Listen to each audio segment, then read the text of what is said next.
Hello, my lovelies. Welcome back to my channel. And we are doing my wrap up for June. I do have like a little infographic thing that I made that a little easier so you don't have to read my chicken scratch of all the books I read in June. It was a pretty good reading month, and I definitely met my goal. I had a bingo and I got a blackout, which I'll show you later on how I filled out my bingo. But lots of LGBT rep, lots of, diverse stories and voices. Pretty sure almost every single book I read was either gay or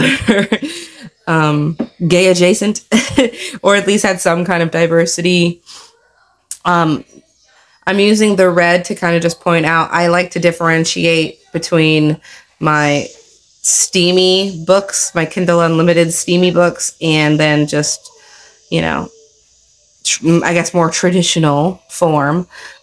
So I did have like a bingo and I got a blackout for sure.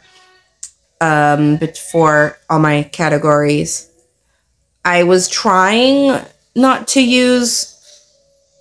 have a book for each one, but I did have to double up one time for the Black Love and the Own Voices.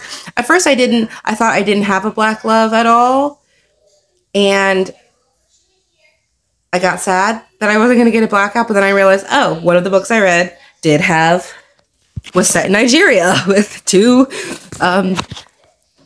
very queer protagonists. So I don't know how I forgot about that one in the moment. But so I did get a blackout, so that's nice. But I never have any trouble reading diversely as far as sexuality goes. The one book that I did get that was different from anything I've ever read was I had Ace/Demi. I know they're different, but I read a book with a demisexual, but at first they thought they were asexual, but then they realized that they were demisexual. Oh, it was their own kind of awakening. So I definitely liked that because that's something that has been lacking in my reading. And then now you see me just doing some of my yearly spreads. I will tell you that later on, there is going to be another video of me kind of doing like a kind of like a mid-year check-in, or I'm actually probably going to migrate my reading journal. So I know a lot of times people will like migrate their bullet journals at like the 6-month mark, but I think I'm going to have to do it with my reading journal too, because a lot of the yearly spreads I made aren't really working for me.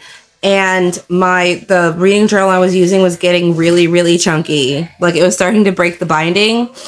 Because I collage a lot.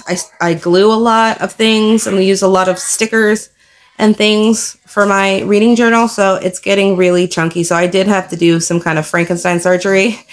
So I will have a video later on about my process of basically starting a reading journal over or like a mid-year migration for my reading journal. But the first 5-star that I had of the month was a book by Brandon Sanderson, which if you're into fantasy, you know exactly who that is. I read Tress of the Emerald Sea, and honestly, I know of Brandon Sanderson, but I never really read any of his stuff, like at all. So this was my first Sanderson, and I honestly pleasantly surprised. It's very, I want to say like Legends and Lattes by Travis Baldree, but it has action in it. But for me, it was very like low stakes action. Like a lot of stuff happens. So it's about a girl named Tress who falls in love with a duke or a prince or something like that. Anyway, she's like, not rich, and he is, and they fall in love, and she is very much a people pleaser, kind of just does whatever is expected of her, or is always too considerate of others. And his father makes him go, on a tour of the countries to find a wife, and he doesn't want to marry anybody. He wants to marry Tress. So eventually he gets kidnapped by a sorceress, and Tress decides to go save him. And for somebody who kind of says she's not very special or not very bright, she basically ends up going on the most epic adventure you could ever think of. And it's set on a world where you fly ships on sand,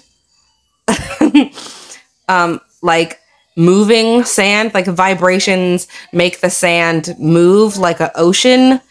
And so she gets herself into a lot of interesting situations, becomes a pirate.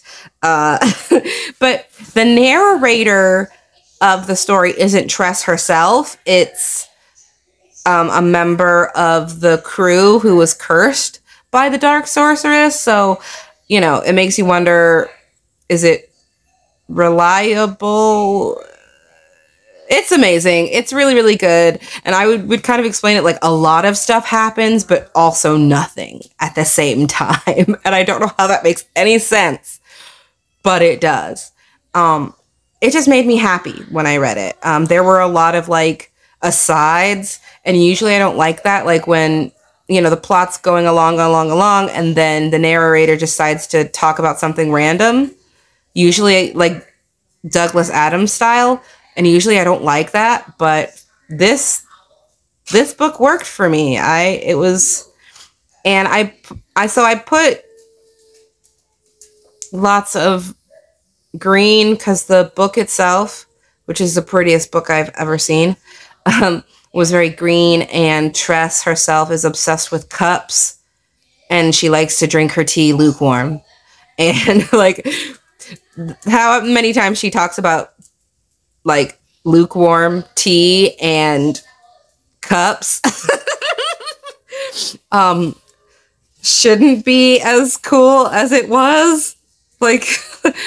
And then on top of sailing on sand, there's something called spores, and like each spore, they're like just big clouds, I guess, but if they get wet they do different things.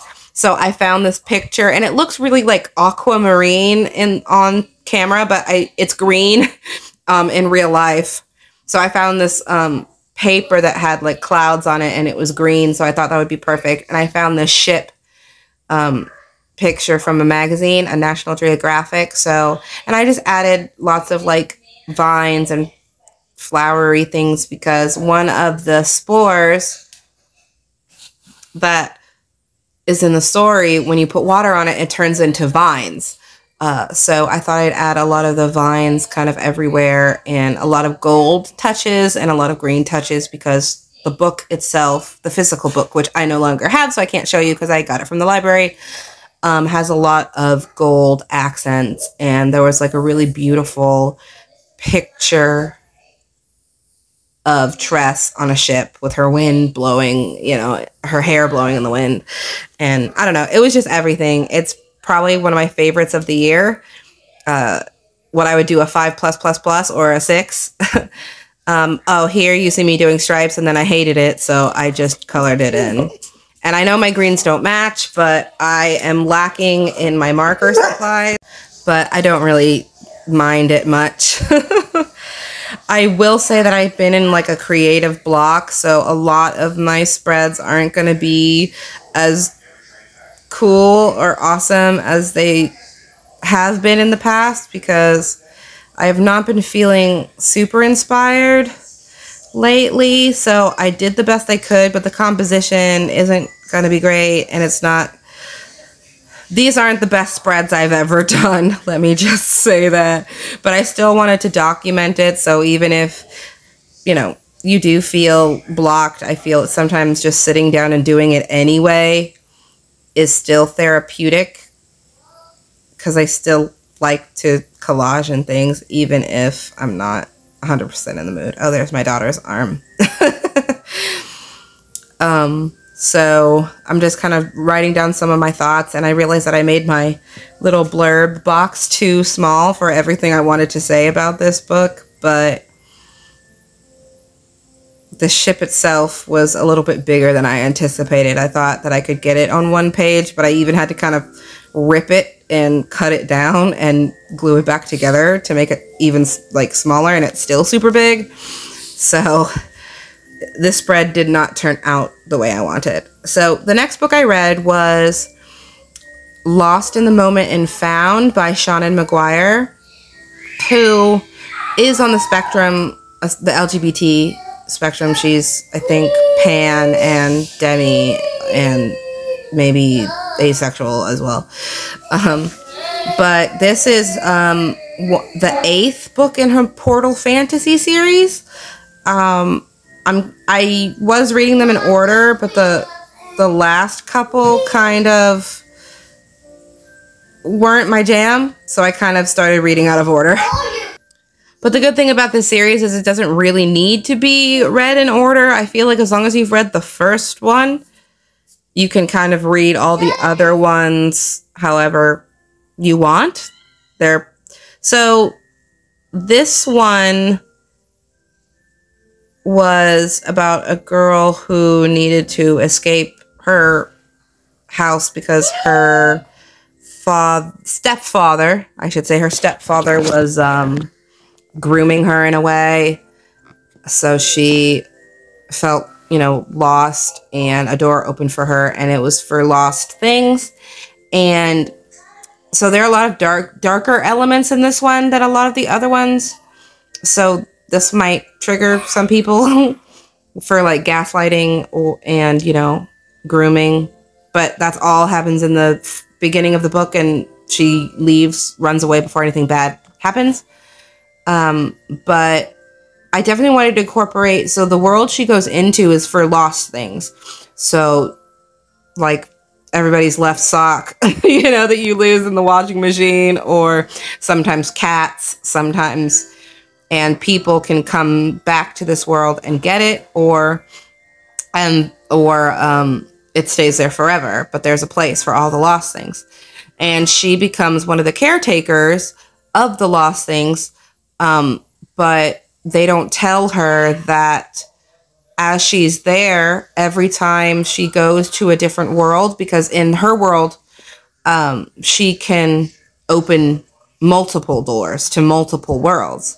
But every time she opens it, she loses time. It makes her age. It takes time of her life, essentially. And they don't tell her that. So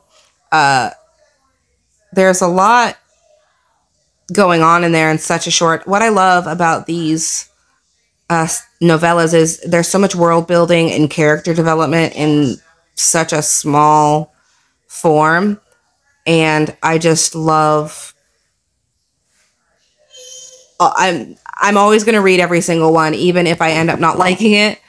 But this is a series that I will read every single one. I haven't read any of... I've tried to read some of Seanan McGuire's other work, like Middle Game. I haven't read her other kind of Portal Fantasy series that she writes as Deborah Harkness, I want to say. But I will read every single one of the Wayward Children series. No matter how many she puts out, I will read them. So I just incorporated, there's magpies in the story. There's time. I tried to put lots of different doors. I had a stamp that said "In an Enchanted Land," I believe.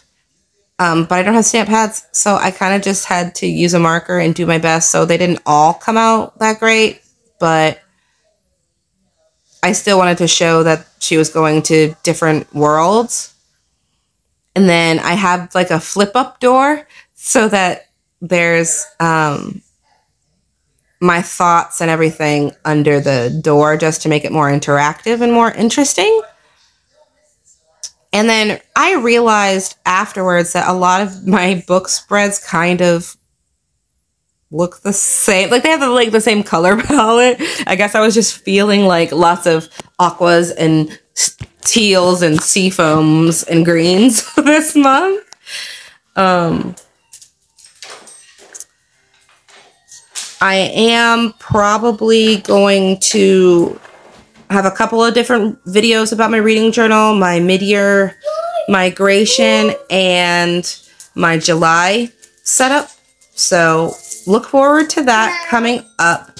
And then I am going to have like a little flip through because I did end up doing another book spread. It's a romance called Role Playing about two, older people like in their 40s and 50s who are gamers, and they start playing online, like a role-playing game, and they end up meeting in person, but one of them thought that they were like a college student and the other one thought that they were just an old lady. So meeting in person, realizing that they're both the same age, and they fall in love. But there's a demi representation, which is nice. So that's all she wrote. So I'll see you in the next one. Bye.